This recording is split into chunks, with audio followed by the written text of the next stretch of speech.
محله معمولی در شهر بریستول بریتانیا. اما تابستان امسال حادثه‌ای غیر معمول در اینجا اتفاق افتاد که کل کشور را شوکه کرد.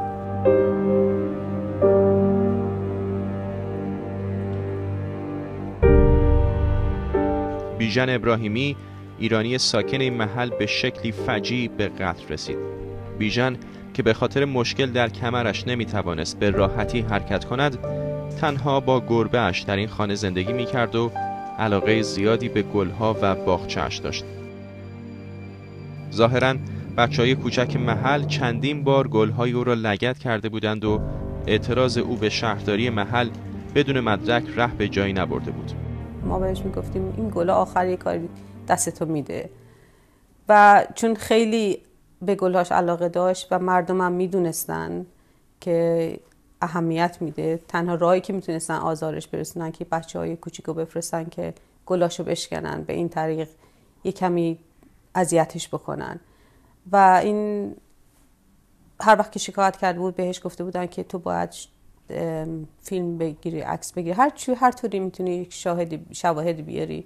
و تنها راهش این بود که برای بیژن فیلم بگیره، عکس بگیره. اما عکس گرفتن‌های او باعث شد تا یکی از همسایه‌ها فکر کند او کودک آزار است و برای همین است که از بچه‌ها عکس می‌گیرد.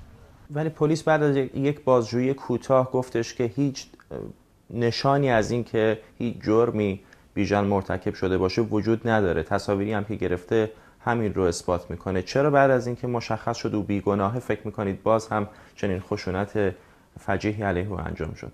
وقتی که پلیس متوجه شد و آزادش کرد، برش گردون به جایی که زندگی میکرد و میدونستن که همه اون مردمی موقعی که بیژن رو دستگیر کرده بودن ببرن، همه اون مردم داد میزدن و شادی میکردن به خاطر اینکه بیژن رو دستگیر کرده بودن.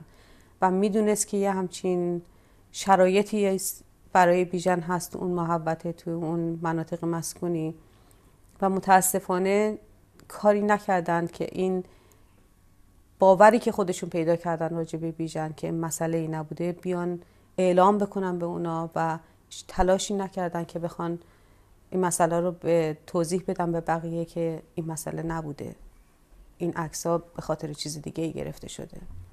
اینجا خانه آقای بیژن ابراهیمیه و این هم محله‌ایه که در اون به قتل رسید. همسایه او که قاتل او بود با همدستی یک نفر دیگه آقای ابراهیمی رو مورد ضرب و جرح قرار میدن و بعد میارنش تو خیابون اصلی و پیکر بیجان اون رو به آتش میکشن. لی جیمز در سمت چپ تصویر اتهام قتل را پذیرفته و استیون نورلی در سمت راست هم گفته در سوزاندن بیژن با جیمز همکاری کرده. این صحنه دلخراشی است که این دو نفر بیژن را در وسط خیابان به آتش میکشند. بیژن یه قسمتی زیادی از زندگی ما رو پر میکرد، مخصوصا برای خواهرم که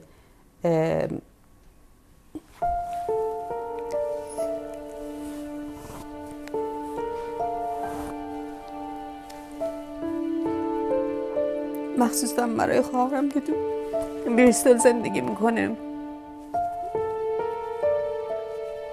برای اینکه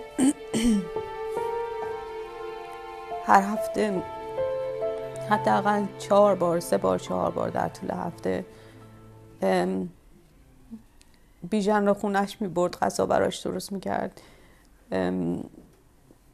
تمام کارهایی که یه خواهر برای برادر میکنه با عشق و علاقه. پلیس و مسئولان محلی به شدت مورد انتقاد قرار گرفتند که در حفظ جان بیژن کوتاهی کردند.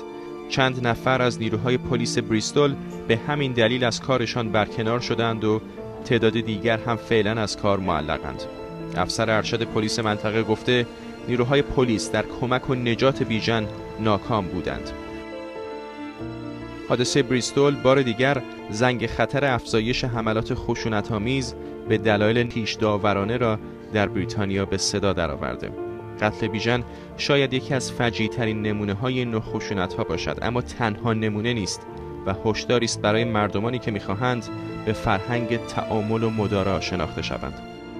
فرداد فرهزاد، BBC.